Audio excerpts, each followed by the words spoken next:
Hey, what's up, guys? Welcome to the XP podcast. Usually, this is all under ambitious casual, but we're just doing everything on XP podcast for now. You know, people know the name. It's going to go up on the XP podcast feed, so people can listen to this. Sweet. But my name is Rob, and I'm joined by my co-host Adam.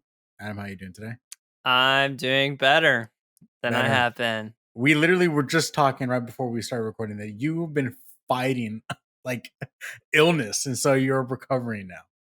Yeah, sinus infection, pink eye caused by said sinus infection, all of that caused by allergies. It's been great. Definitely. Well, you see, this is what happens when you become Elden Lord. It will come back and bite you in the butt. And I mean, I think we're seeing that happen right now. Yeah, I mean, if you put in the 150 hours that you do to get the platinum in Elden Ring, I don't know, maybe there's some consequences. I did end with the what is it, the Flame of Frenzy ending, so you know that Oh, you did. obviously I just asked to be You did. afflicted Most by definitely. ending that way. So Most definitely.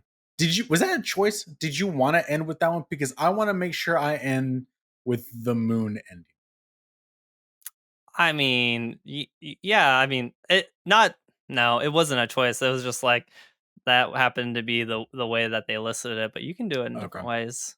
Okay. Of course, we were talking about manipulating the cloud save system. Absolutely. So that you can get the 3 separate ending trophies for Elden Ring without having to actually play through the game 3 times. Yeah. So, I mean, what do we look like, nerds?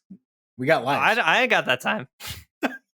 I don't have 300 hours. I only have 102. Okay. Well, I mean, I don't know. Wouldn't it spend that long on each subsequent playthrough? Yeah. The other day I was looking at my game clock and I was trying to make sure I was looking at it. I think it was said something like 105 hours. And in my mind I was like, how do I break this math down to justify my reasoning for being on this game for this long? And so I did, because it's fun. Because it's fun, yeah. But I looked at the man. date that it came out, and then I looked up to the day that I was looking at it, got all those days, divided the number by it, and it was like just an hour in a quarter a day if I were to even do that. I'm like, come on. It doesn't look that bad.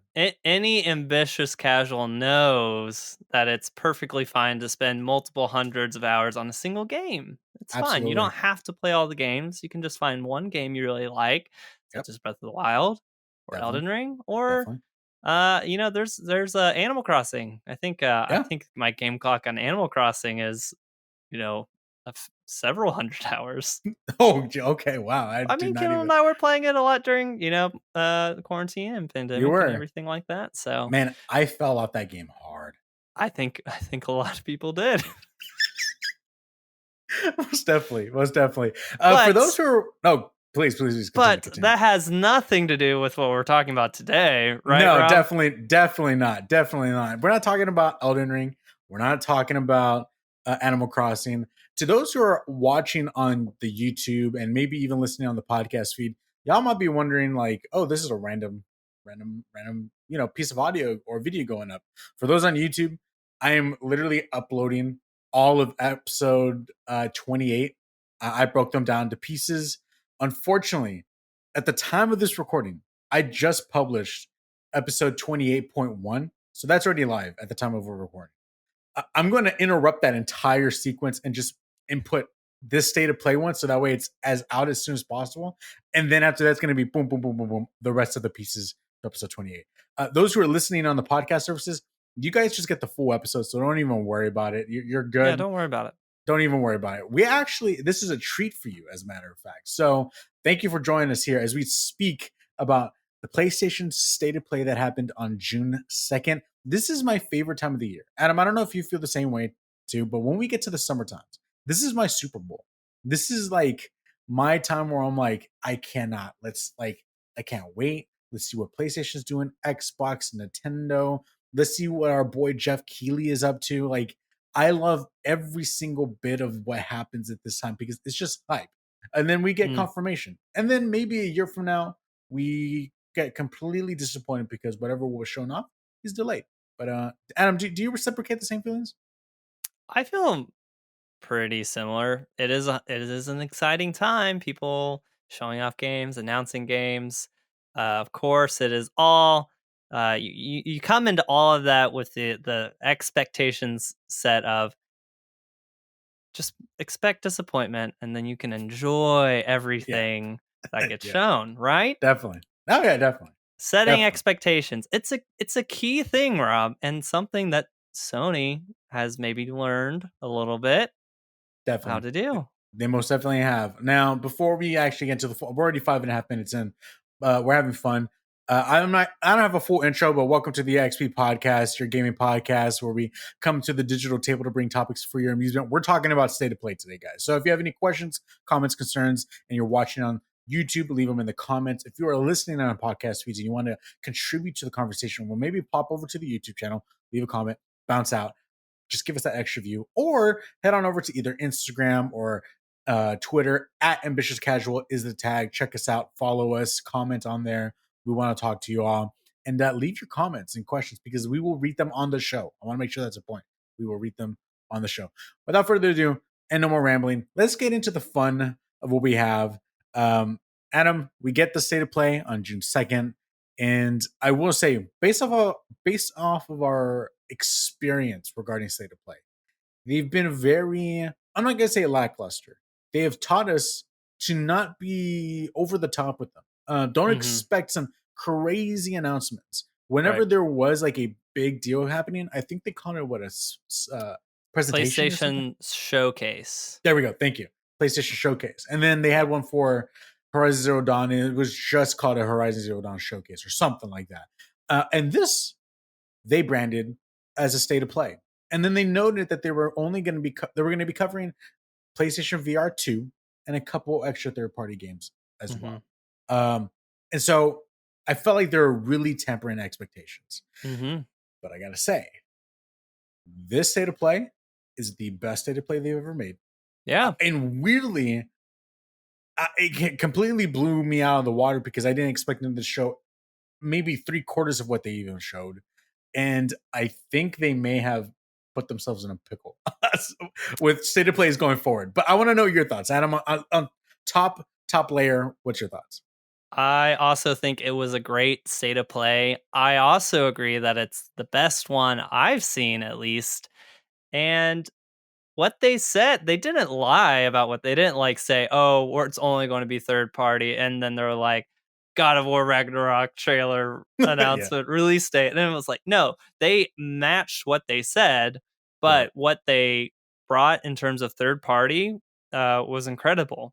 right, They really brought out a bunch of the, big guns, and that's kind of always going to be a mix up. So, yes, they in a sense shot themselves in the foot, but not really. It's okay, everything's been not great before now. So, as soon as they have something that's great, people are like, "Oh, we can expect something great." So, I mean, what else what other choice did they have to do? Were they just gonna definitely, do lackluster state of plays forever so people wouldn't get their expectations high? No, they have to have a great state of play at some point, and it's now. So, definitely, it can definitely. happen. We just shouldn't expect it every time, but it can happen.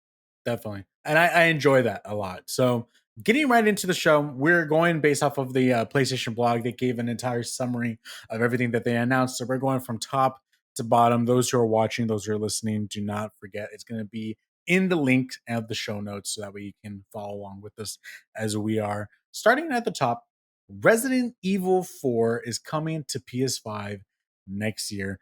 In the video that they showcased, they kind of gave us a bit of some gameplay and what it would look like. And I'm not gonna lie, I am stoked. Adam, Mhm. do you have background with Resident Evil 4? No, the only background I have with Resident Evil at all is the little bit amount that I've played of Resident Evil 2. Oh, okay, wow. So, well, yeah, basically. I've heard so many fantastic things about Resident Evil 4. There are a lot of people in video game coverage, games media, journalism that I've heard who adore this game and have played it dozens of times. And so I'm actually really excited for this remake. I think from what I hear, it's kind of more on the I guess the scale of strictly action oriented to strictly horror oriented. It's Correct. more in the middle than most of the games are, which makes me really excited because I am a wimp. We'll talk about that multiple times during this podcast, but I'm a wimp and I could not handle Resident Evil 2. So I think Okay. Resident Evil 4 is probably a better jumping in point for me. Gotcha. And I hope I'm right because Nice. Nice. it When looks awesome. when you say Resident Evil 2, do you mean Resident Evil 2 remake or just the Yes. OG? The remake? Yes. Okay, The cool. remake. Yeah. Awesome. Amazing game. Amazing game.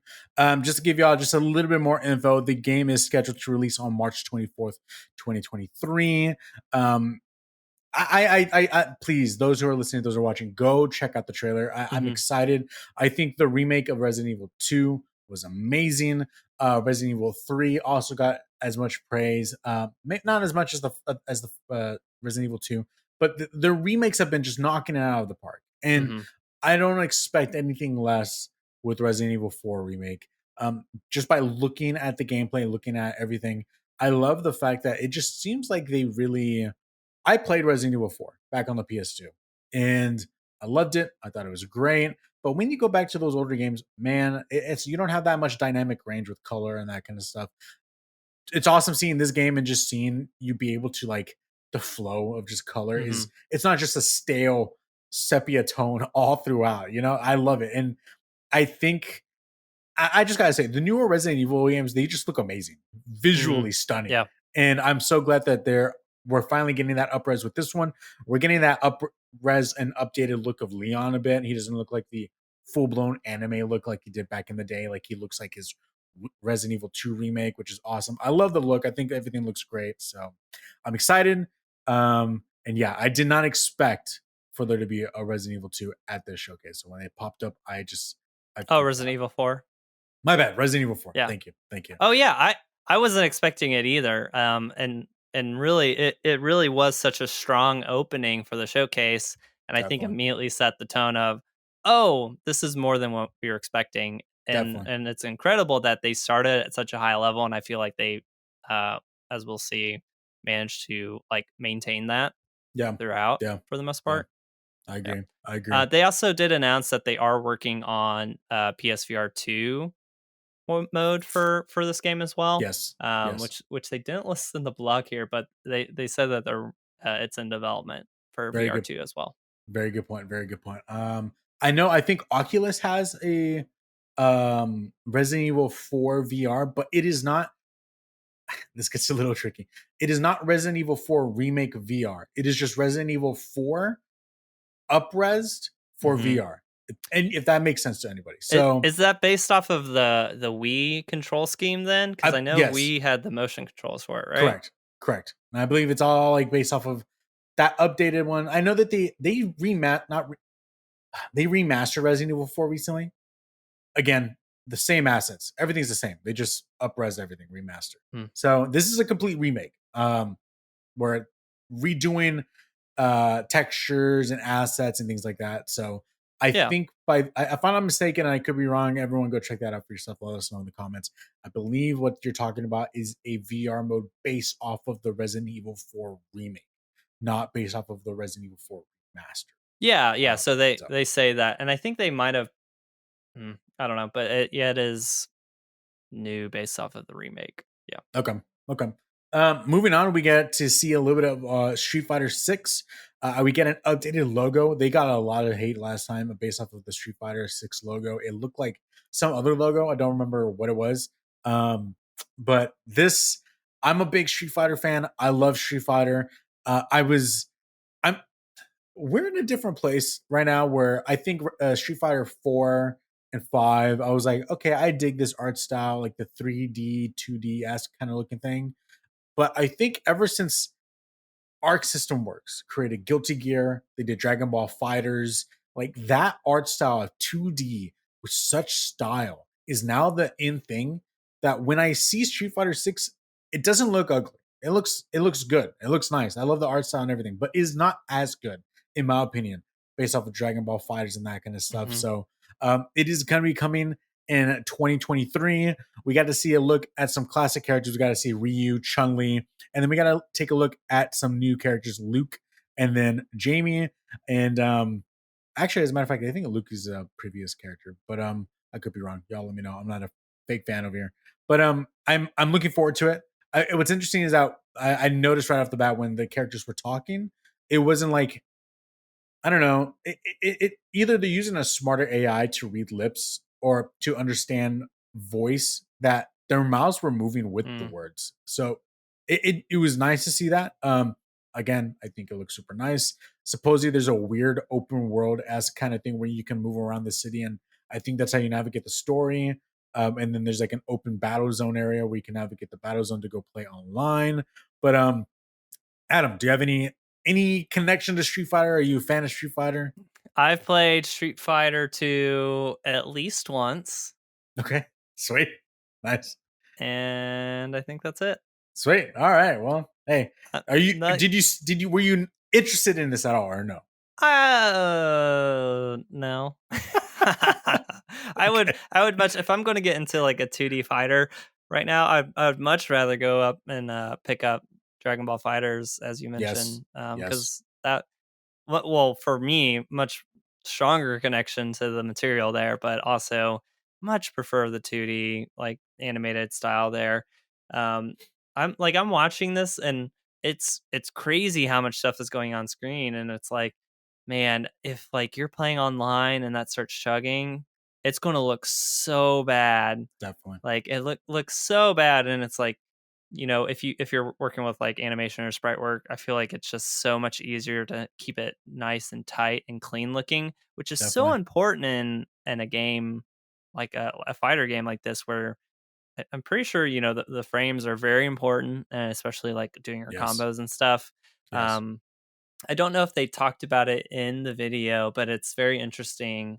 I think that they're adding, or I believe that this is right, that they're adding kind of a alternate control mode that kind of plays a lot more like something like Smash Bros does, where you can hold Correct. down a special button with directional input to do Correct. some of the what are typically like combo button input type things. So Yep.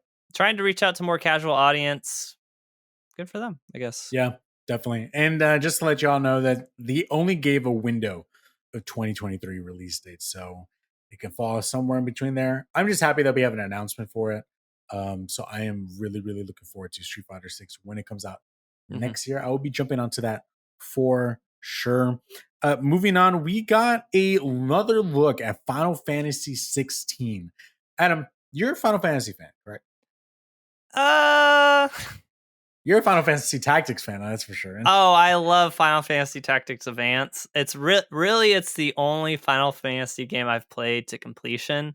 I Okay. did have Final Fantasy X on the PlayStation 2, Okay. and I fell off because it just got so boring. As did I. Um, and honestly, I also fell off of Final Fantasy 15 because it also to me just got Oh, really boring. okay. For I think for very different reasons. So, uh, I'm not a huge fan of straight turn-based combat.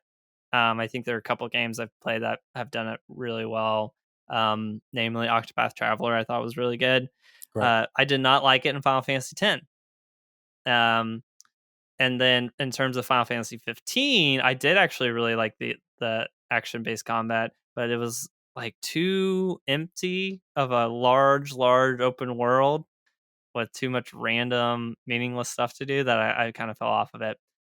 So what kind of excites me about 16 is it does seem to be more akin to Final Fantasy 7 Remake. That is a kind of action gameplay style, so it's not Yes. strictly the turn base. So I think it's really good in that standpoint. Along with a lot of other people, I'm really interested in the focus on the summons and how that plays into the different characters in the story. Um, so I'm very, I think, optimistic about this, but really I think I need to go back and play the Final Fantasy 7 remake first, Okay. because I do have that already through PlayStation Plus, which is very nice. Uh, so I need to give that a shot, and then we can see how excited I am for Final Fantasy 16 after that. Definitely, definitely. I am. Look, it's kind of weird because I feel like you could be a fan of a series or a thing without actually indulging in it all too much. And I'm a huge fan of Final Fantasy. I love everything Final Fantasy. I Hmm. love the ideas. I love the world. But again, I haven't played much of it. I like you. I've played Final Fantasy 10, maybe 20 hours, and then I fell off of it. Hmm.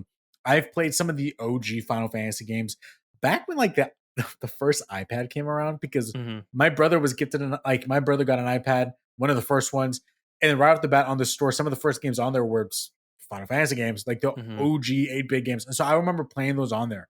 Um, I liked the idea of Final Fantasy 13. I thought Lightning was a cool character. I wanted to play it. I didn't have a console at the time when those things were coming out. Hmm. I like you. I have Resident Evil, Final Fantasy 7 not Resident Evil. I have Final Fantasy 7 remake downloaded. Horns, God, guys, if you get Resident, Too I'm many getting words. too Too many many words here. Too words. many words here. When you get Final Fantasy 7 remake through PlayStation Plus, the whole system of trying to update that game is just a complete mess. So It's either or, nonsense. I have that game downloaded. It is literally the next game I'm going to play when I'm done with Elden Ring. Okay. Because I want to jump in. I'm going to finish that game from beginning to end. That way, I feel like I'm an actual Final Fantasy fan and I'm worthy to jump into 16. Um, but I am really excited about Final Fantasy 16. I think the hype there is around the team. uh, God bless these Japanese names because I mean these Japanese developer names because they're whack. Square Enix Creative Business Unit 3 is the name Hmm. of these developers. They're the ones who are behind Final Fantasy Online, Final Fantasy 14 Online. And I'm not gonna lie, I'm actually a huge fan of Final Fantasy 14 Online. The small amount that I played, which is probably like 15 hours of it, I love it so much. But the only thing is that my PS5 is always downstairs in front of my TV, in front of the couch, and I don't want to play that game with mouse and keyboard. And I don't want to. I mean, I want to play on mouse and keyboard, but I'm not. I can't do that on my couch. I don't want to play on a controller. So I've been forcing myself not to play until I can, play on mouse and keyboard. But everything that I played, I love it, and everybody has so much praise for Final Fantasy 14 Online that some people even say it is the best Final Fantasy story ever. So there's so much writing on this team and what they have in store for Final Fantasy 16, and you could tell they care. These guys really, really care about the product. So I'm excited.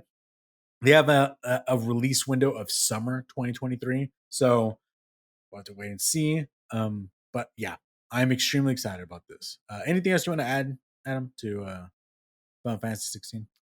Um, Not 16, but I really want to play the Final Fantasy 6 Pixel Perfect Oh, remaster yeah, or when I need to figure out like what to play that on because I feel like they've only come to like PC and iOS so far.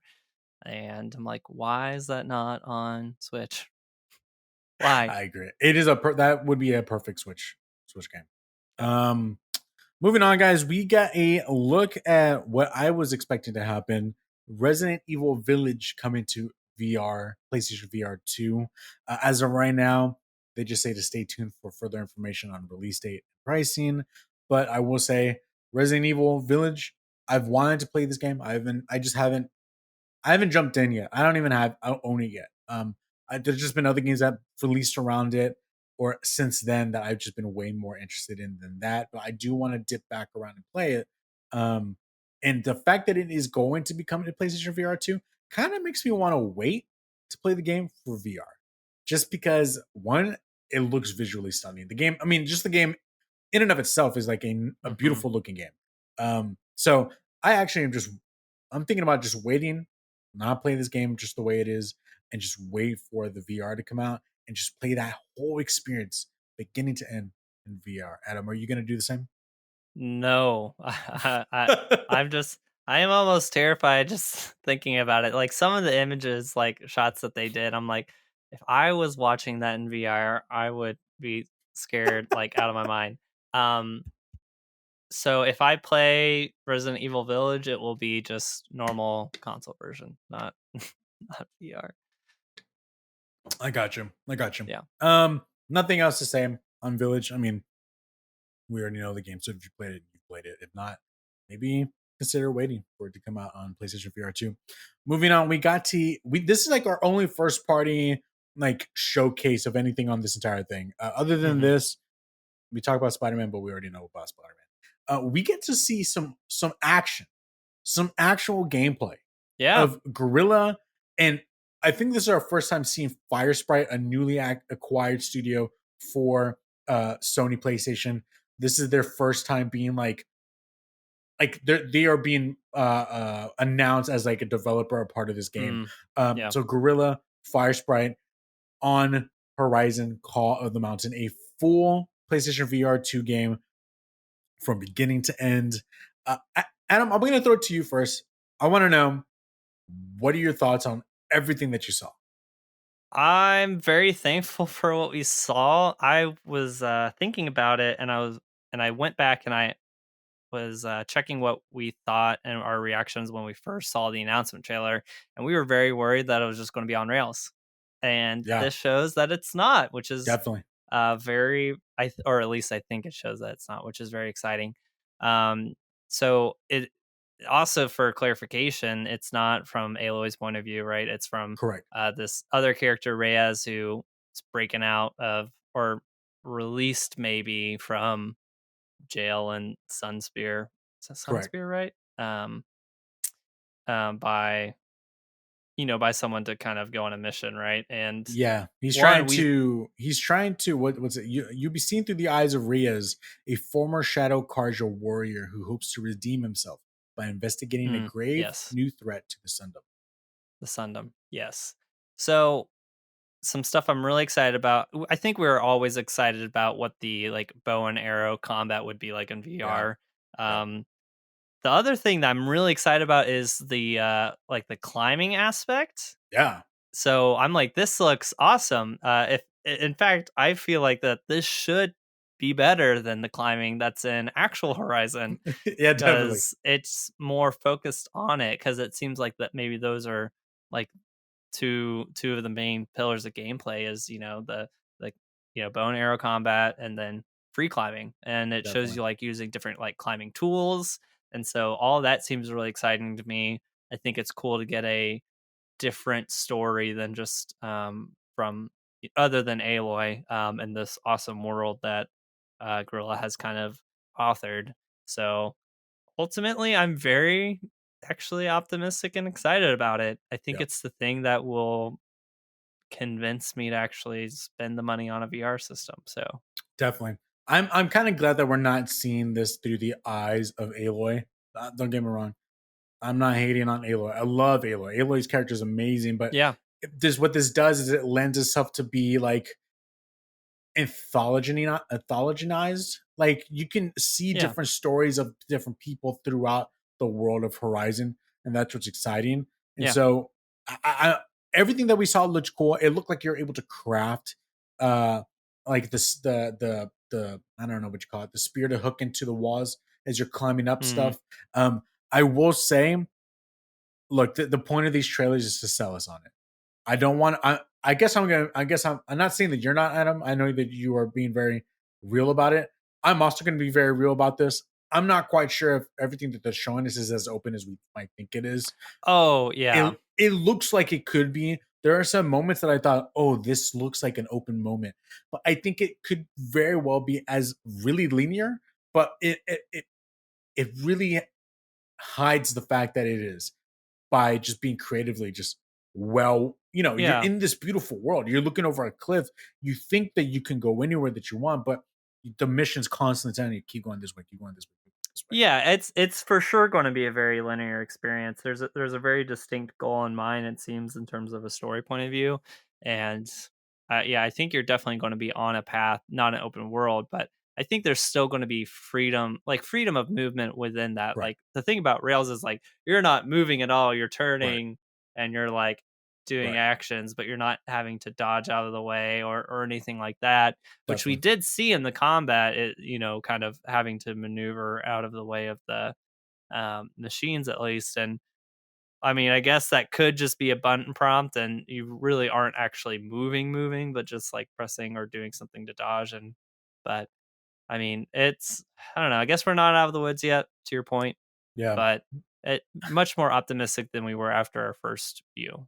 Definitely. And I will say, I think this is smart. I mean, so far, we don't know. PlayStation Conveyor will be working on a lot more first party modes. I mean, first party for VR modes for their games. But for this to be the first foray for PlayStation to come out, I think it's Hmm. smart to keep it linear. Do not make this open world VR game. I like just keep it compact, concise, Yeah, and just focus on the detail. Make this look like the most beautiful looking VR game on the PlayStation hardware. Like you want this to be something that people who don't have a PlayStation VR 2 are being like, I wish I had a PlayStation VR 2 because that looks amazing. That's the point. And so I hope they do it. I'm gonna get a little crazy here. Some of these animations that I saw some of these robots doing looked a little Pokemon-ish. Like, when you play Pokemon like on on the Switch or whatever, and they do an attack, it's not like fluid. It's almost like they jump up and then they spin around and then they drop back down. It looked a little bit like that, and I think obviously the reason why they do this is so that way.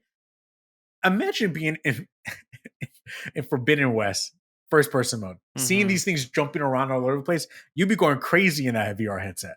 It looks like they yeah, very easy they slowed down the movement and less complicated their move sets, so that way it's yeah, easier to follow with the VR headset.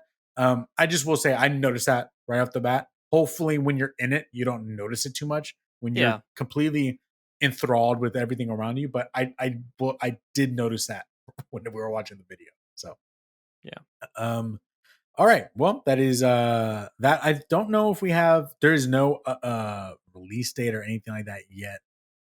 What's getting weird about all this is that the PlayStation VR 2 doesn't even have a release date yet. So just keep that in mind, y'all.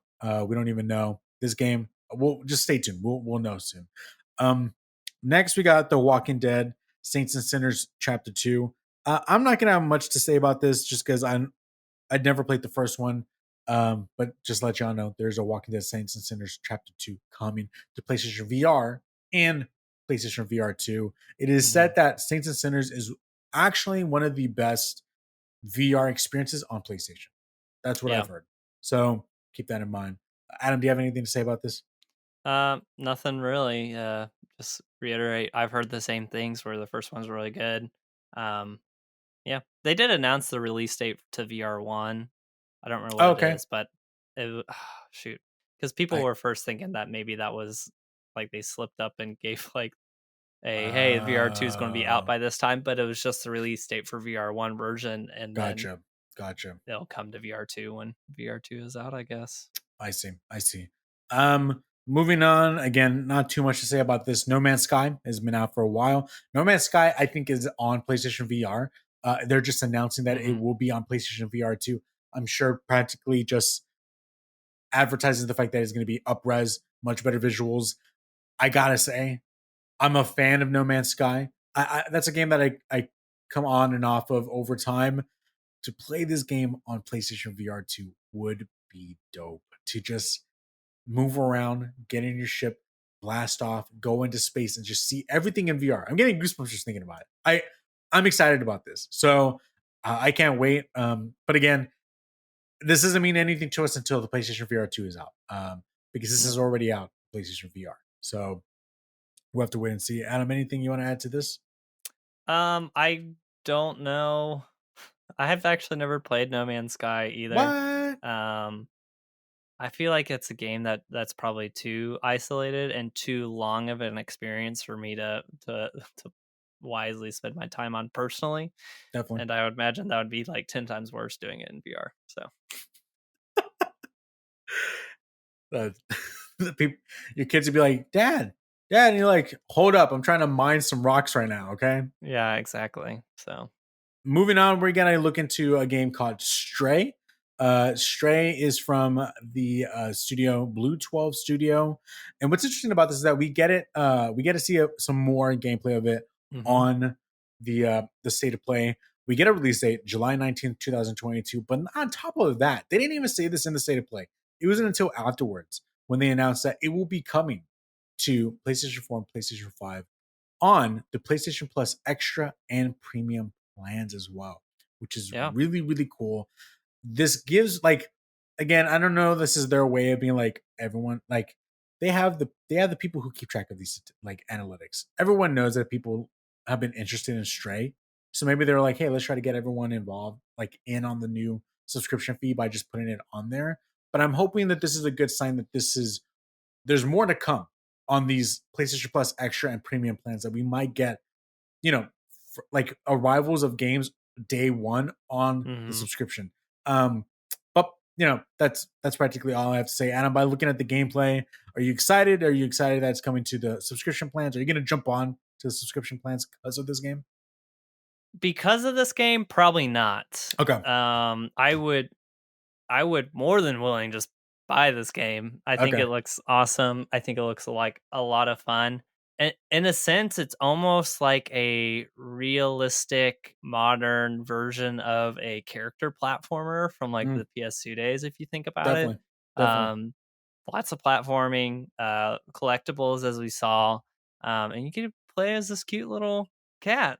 Yeah. What's not to love? Definitely. Um, I think it's crazy already how the whole PlayStation version of the uh Game Pass on day one or day one on Game Pass and Yeah.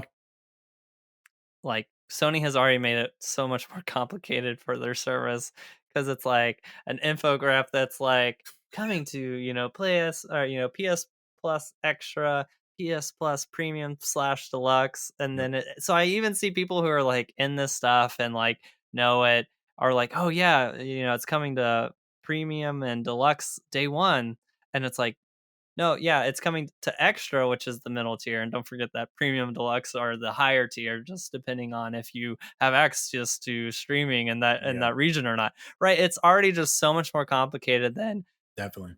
day one X or Game Pass. Already so Definitely. much more complicated. Definitely. Um, but yeah, I mean, I think I mentioned in our last episode, I might jump in to try out several titles that I'm interested in, but haven't bit the bullet on, and then just go from there.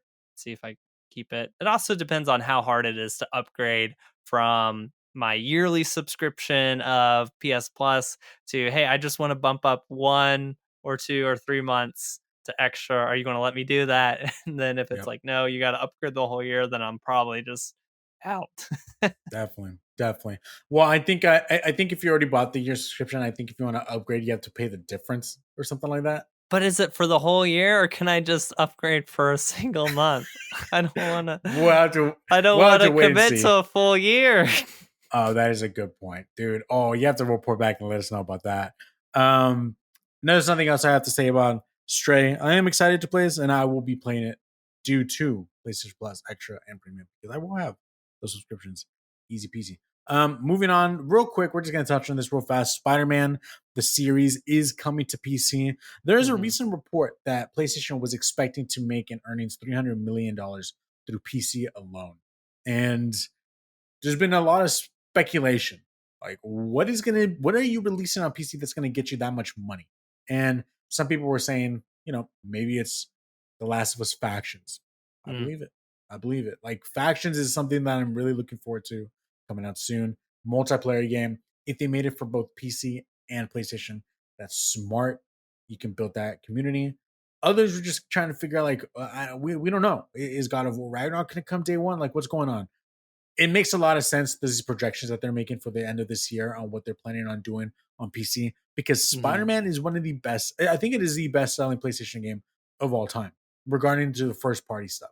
And so Spider-Man Remastered will be coming to PC on August 12th, and then you can expect Miles Morales on PC this fall as well. And so this is a big deal. These games already look amazing. When I got the Mhm. PS5, I quickly downloaded Spider-Man just so I can see what it looked like.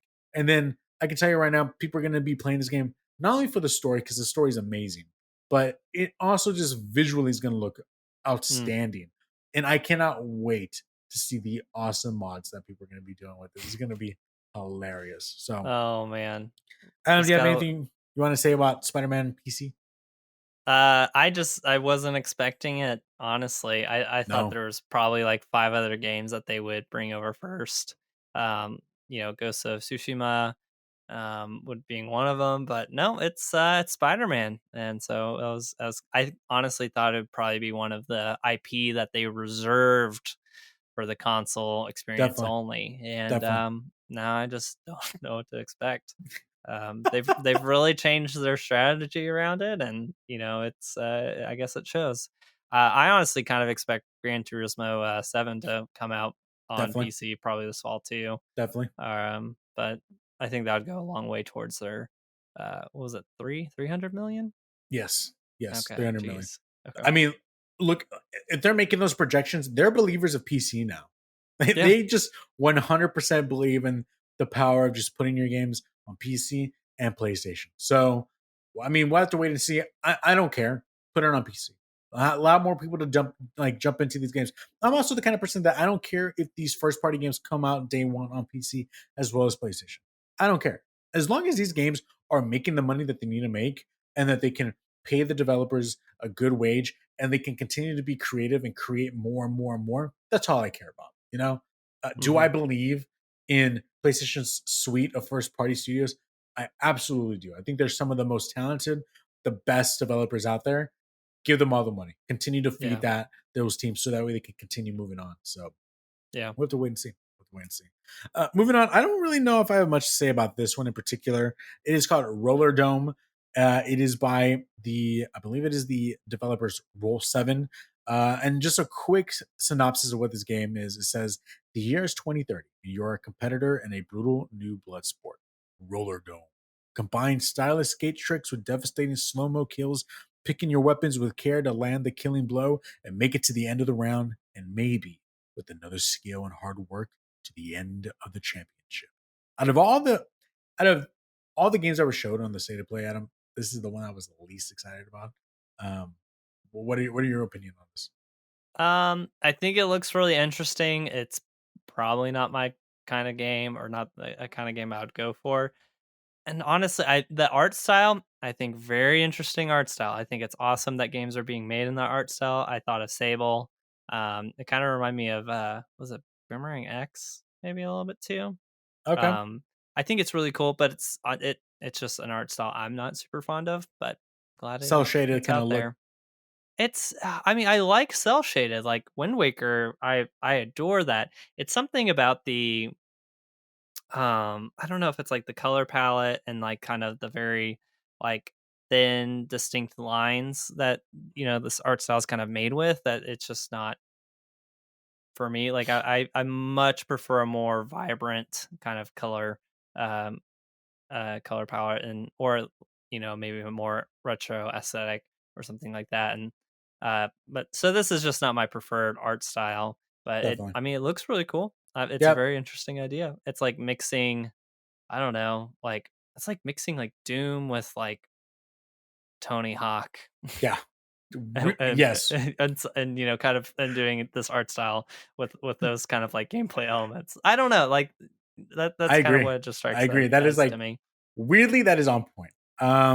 And this game will be released on August 16th on PS5 and PS4. I will play this game if it comes on PlayStation Plus Extra or Premium. That's the only way I'll be playing this game. No hate on the developers.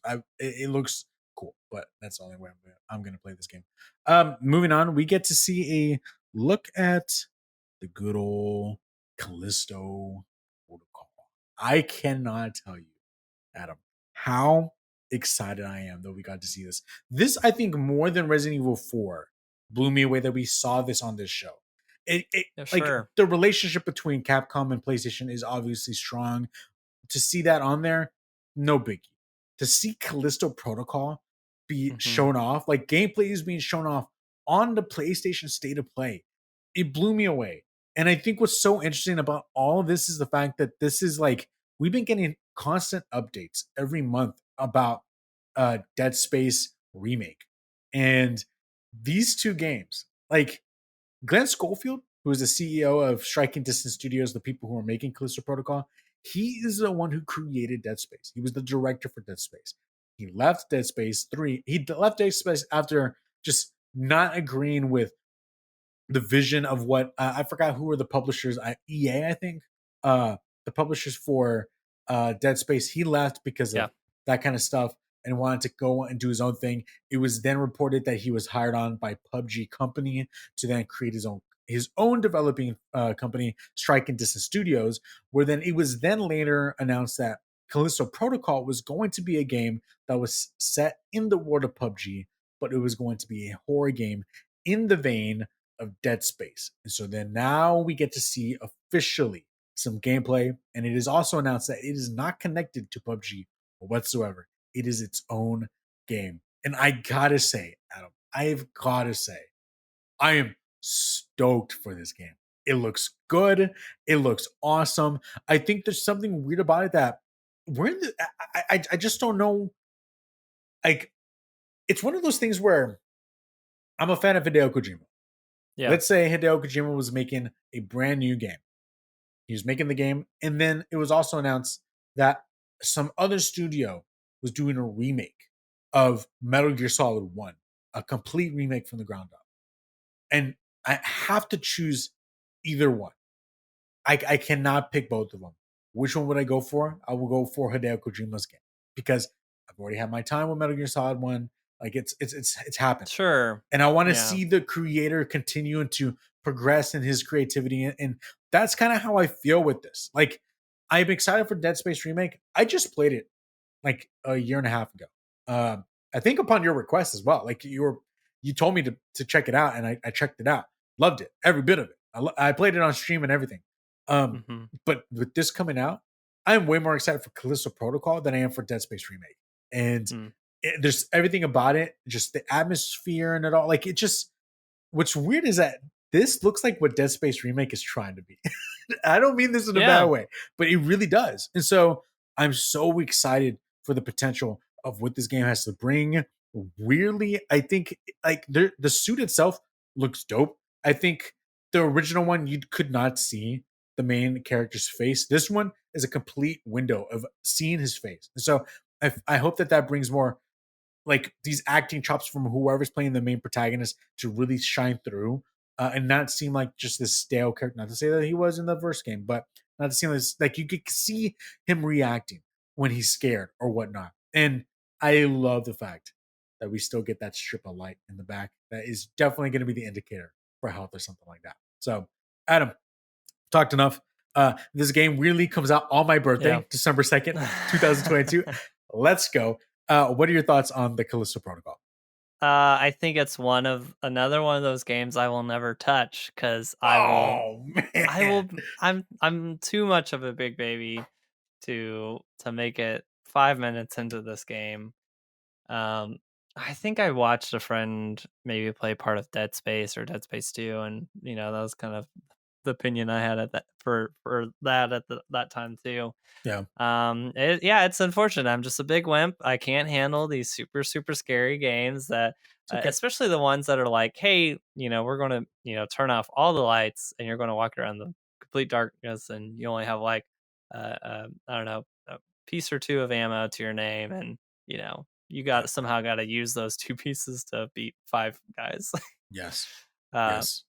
Man, can I tell you, there was a point in Resident Evil 2 where it's like I walked into this room, and of course there's like it's a bunch of desks and there's like a dead body sitting at a desk like folded over the desk, and I'm like, I know that's going to get up. I know it's going to get up. I know it's going to get up. And then it's still like, even just the threat of it scared the crap out of me. And then of course I don't remember if I ended up shooting it or walking towards it and it got up. I'm like, nope, I'm done. I'm out.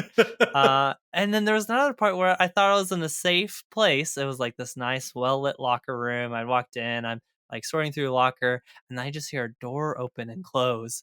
And I'm like, what? And I turn around and something has come into this room when I had cleared the hallways before coming in, and man, I'm just like, I can't handle it. Dude, I stopped playing Resident Evil 2 Remake because of anxiety. No kidding. I was getting anxiety playing that game, and I was like, I need to have fun with these, not be anxious. So I stopped it. But again, I'm excited for Callisto Protocol. I'll be jumping into that for sure. And I think I heard Troy Baker's voice in the background. Wouldn't surprise me because Troy Baker's amazing. Oh, So yeah. that is also another reason as to why I'll be extremely excited for this game. Moving on, we got to see a little bit of gameplay of Season, a letter to the future. Um, not much. I don't have much to say about this. It has that cell shaded look, just like Mhm. Roller Dome, but better. Yeah. Oh, Um, yeah. Way better. almost like level of detail, like the you literally just had the Zelda game, Wind Waker. Oh, yeah. Like this just has so much detail and aspects to it. Weirdly, the scenes that I see kind of feel a little Ghibli to me. Um, Yeah. I so can see that. I love the art style of it all. I will definitely jump into this game. It is coming out fall 2022 on PS5 and PS4. Adam, season of, or is it, what's it called? Season, A Letter to the Future. What are your thoughts? Very, very intrigued. I'm very interested. I'm still curious of like what the actual gameplay loop Yeah, is. yeah, It definitely looks like it's more than just a walking sim. I mean, definitely. I love a good walking sim. Um, That's you right. know, it's like some kind of mix of like exploration, of course, but then like cataloging Yeah, too. So or like yeah, journaling. So you're like recording these different sounds or kind of like drawing these different plants.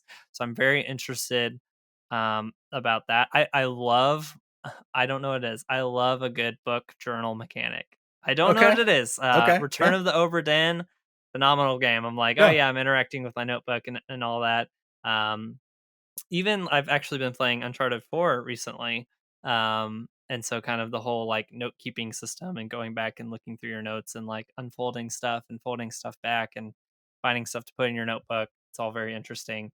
So I would love to see what that looks like in this game. And then uh like this whole like interviewing people process yeah. also seems very, potentially cool. And it just seems like a very nice relaxing, slow paced game, Yeah. kind of no pressure, explore, which I mean can definitely be a good palate cleanser from lots of other games or just a good experience all on its own. I So legit was gonna say this seems like the complete opposite of Elden Ring and Callisto Protocol in all yes, aspects. yes. Just to read the synopsis for everyone, it goes: High in the mountains, there is a village safe from the turmoil of changing seasons. No one has left in a generation, no one until Estelle. In her world, a season is a period of history, an era.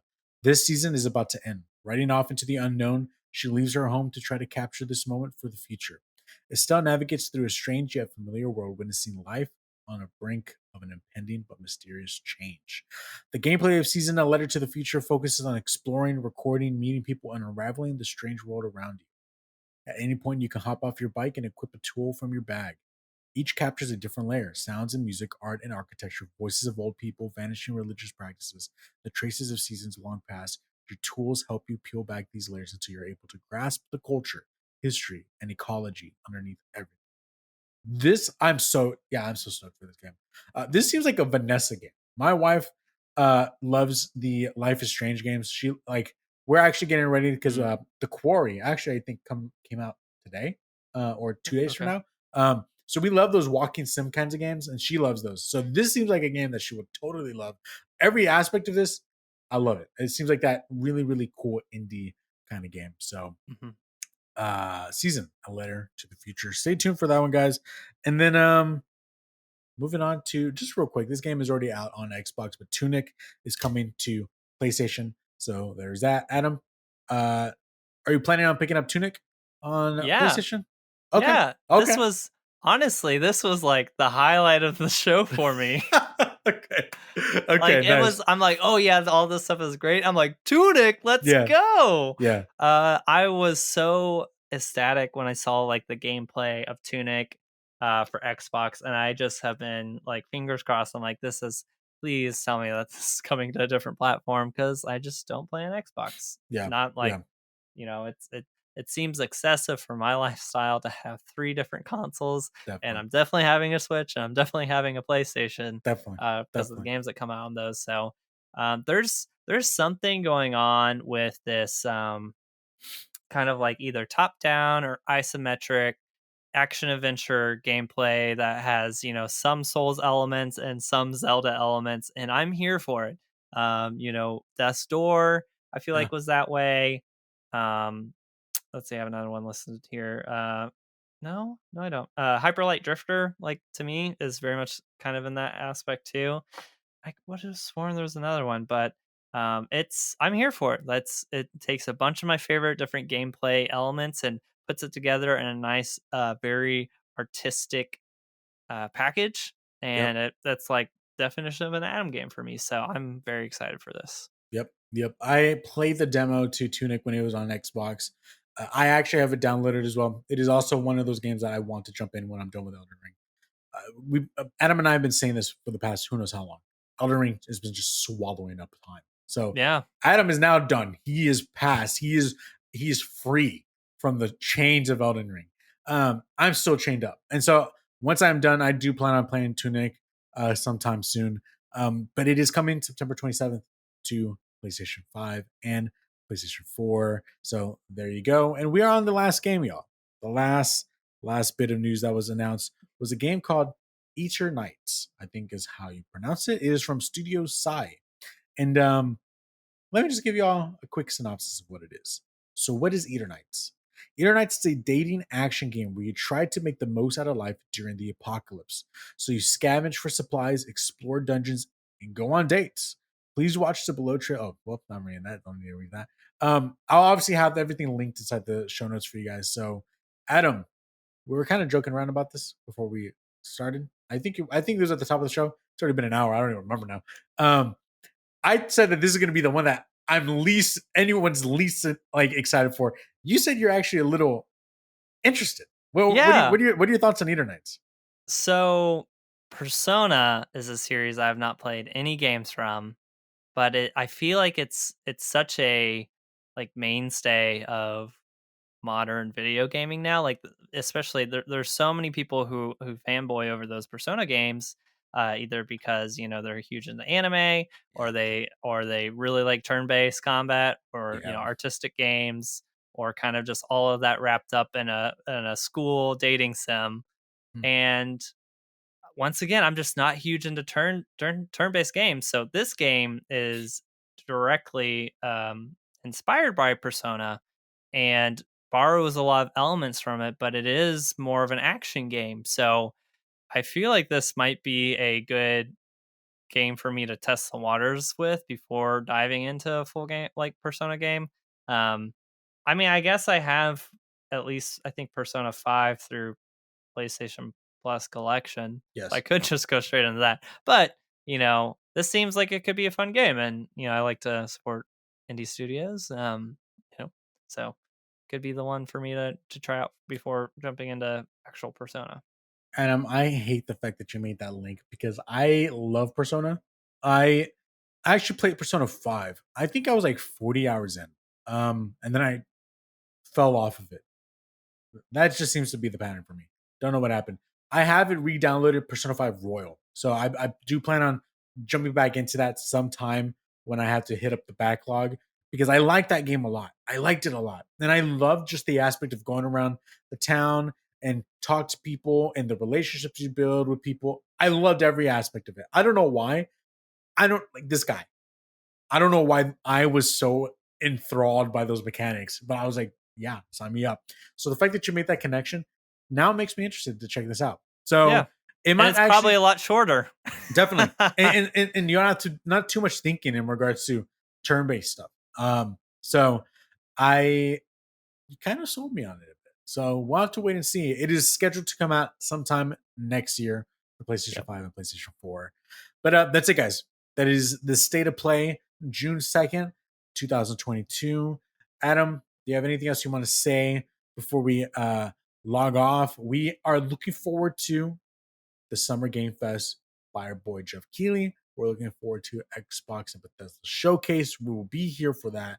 So stay tuned on those. So, Adam, anything else you want to say? Just play Tunic when you have the chance, whoever you There you go. are. There you go. September 27th, if I'm not mistaken. I could be wrong. Yeah, I'm really happy with this state of play. They blew me away. Um, just everybody temper your expectations going forward, though. Sure. Remember what these state of plays were all the time. They were kind of a bit of a disappointment every single time because that's what they weren't supposed to be these big things. So um, temper your expectations going forward. But I have one thing to say. The only first party thing that we see on this state of play with a bunch of announcements, we got to see a lot of new stuff, on the state of play. And the only first party thing is Horizon Call of the Mountain. And we knew about it. So we still haven't seen Ragnarok quite yet. We've only seen one look at it and it was a teaser. Are we going to get that at Summer Game Fest? PlayStation's supposed to be there. That's what they say.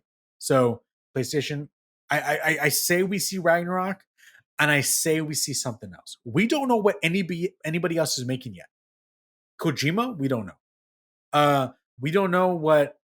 I mean, I think the only other things that we Bend. do know is a Ben. We don't know. We know that Insomniac is working on Spider-Man 2 and Wolverine, but that's it. We don't even quite know what Naughty Dog is necessarily doing. Like, I think it's been rumored that they are doing the Last of Us remake. I think it's been kind of said that, but we don't know if that's a sub team. Like, there's no way that the Yeah. full team is actually working on that. Maybe the full team's working on Last of Us factions. So either or, this made me just that much more excited because PlayStation is holding their cards back, man. They don't want to put everything out there in the forefront yet.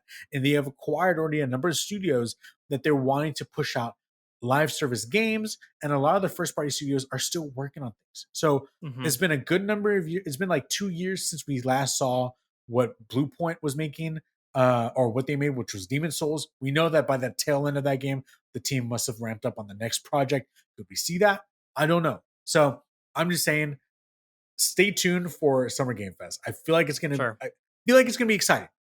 Either or, there's gonna be an announcement there, whether it's from PlayStation or not. Summer Game Fest is always hype because Jeff Keighley's just hype. So, anyways, thanks for joining us here on the XP Podcast, going over the state of play. Till next time, y'all. Peace out. See ya.